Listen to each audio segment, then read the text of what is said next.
Et si le Front Polisario n'avait jamais existé? C'est une question qui peut sembler provocatrice, mais elle nous force à réimaginer près de 50 ans d'histoire et de tensions en Afrique du Nord. Pour bien comprendre, il faut revenir en arrière. Nous sommes en 1973. Le Sahara occidental, alors sous administration espagnole, est sur le point de changer de destin. C'est dans ce contexte que naît le Front Polisario, avec un objectif clair, l'indépendance totale du territoire. 2 ans plus tard, l'Espagne se retire, et le Maroc, invoquant des liens historiques profonds, lance la Marche verte et affirme sa souveraineté sur ce qu'il appelle ses provinces du Sud. C'est le début d'un conflit armé qui durera 16 ans, jusqu'au cessez-le-feu de 1991, négocié par les Nations Unies. Mais que se serait-il passé si ce mouvement, le Polisario, n'avait jamais vu le jour? C'est ce que nous allons explorer ensemble. Imaginons ce premier scénario, peut-être le plus évident. Sans le Polisario, il n'y aurait pas eu d'opposition armée structurée à la prise de contrôle marocaine en 1975. La Marche verte se serait probablement déroulée sans la guerre qui a suivi. L'intégration du Sahara occidental au Royaume du Maroc aurait été beaucoup plus rapide et surtout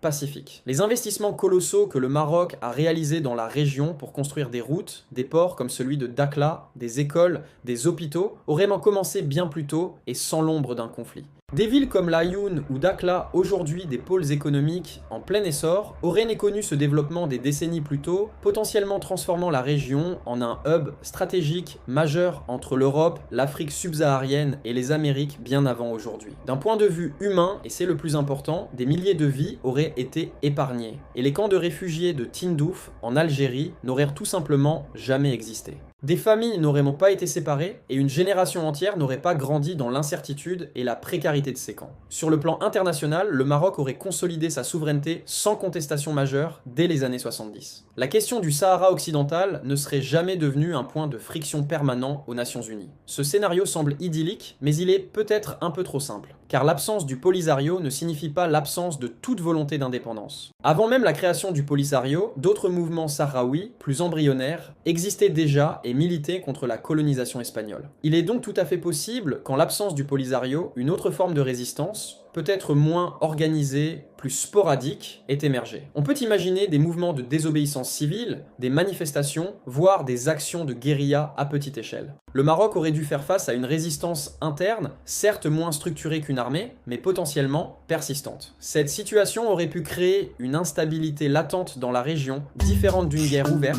mais tout de même problématique. Le Maroc aurait probablement dû maintenir une forte présence sécuritaire et la question des droits de l'homme aurait pu devenir un sujet de préoccupation internationale, même sans l'existence d'un front de libération reconnu. Dans ce scénario, l'intégration n'aurait pas été aussi fluide. La méfiance aurait pu s'installer durablement entre les autorités marocaines et une partie de la population locale, rendant le vivre ensemble beaucoup plus complexe à construire. Maintenant, introduisons un acteur régional clé dans notre réflexion, l'Algérie. Le soutien politique, militaire et financier de l'Algérie a été absolument fondamental pour la survie et la pérennité du Front Polisario. C'est un fait indéniable. La question est donc, si le Polisario n'avait pas existé, l'Algérie serait-elle restée passive? C'est très peu probable. La rivalité entre le Maroc et l'Algérie pour le leadership régional est une constante géopolitique depuis leurs indépendances respectives. La question du Sahara est devenue le principal théâtre de cette compétition. Sans le Polisario comme proxy, comme intermédiaire, l'Algérie aurait-elle cherché à créer ou à soutenir un autre mouvement? C'est une possibilité.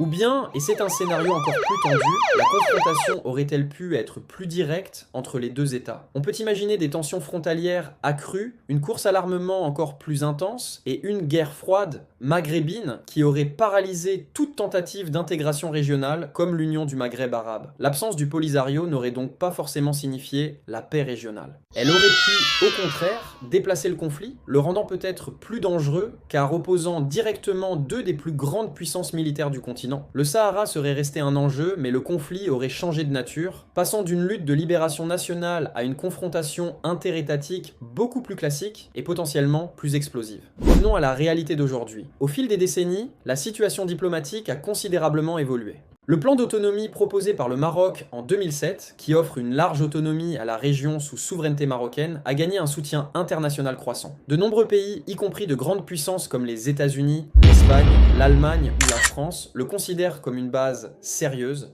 crédible et réaliste pour résoudre ce différend. Des dizaines de pays ont ouvert des consulats à Laâyoune et Dakhla, reconnaissant de facto la marocanité du Sahara. Pendant ce temps, le Polisario voit ses appuis s'effriter. Ses grands soutiens de l'époque de la guerre froide ont disparu ou changé de politique, et le nombre de pays reconnaissant sa république autoproclamée a chuté drastiquement. L'ONU elle-même, dans ses résolutions successives, prend acte de cette nouvelle dynamique et appelle à une solution politique, réaliste et durable, basée sur le compromis. On a l'impression que le monde a tourné la page du référendum d'autodétermination, jugé inapplicable depuis des années, pour se tourner vers une solution plus pragmatique. Alors, en conclusion, que nous apprend cette expérience de pensée? Si le Polisario n'avait jamais existé, l'histoire du Sahara occidental aurait été radicalement différente, c'est une certitude. Le scénario le plus probable est celui d'une intégration rapide et pacifique au Maroc, évitant des décennies de guerre, de souffrances humaines et de dépenses colossales. Cependant, cela n'exclut pas la possibilité d'une résistance interne ou plus vraisemblablement d'une reconfiguration de la rivalité algéro-marocaine autour d'autres formes de confrontation. Ce qui est sûr, c'est que l'existence du Polisario a gelé la situation pendant près d'un demi-siècle, transformant un processus de décolonisation en un conflit régional complexe. Aujourd'hui, alors que le contexte international a changé, la question n'est plus tant de savoir ce qui se serait passé sans le Polisario,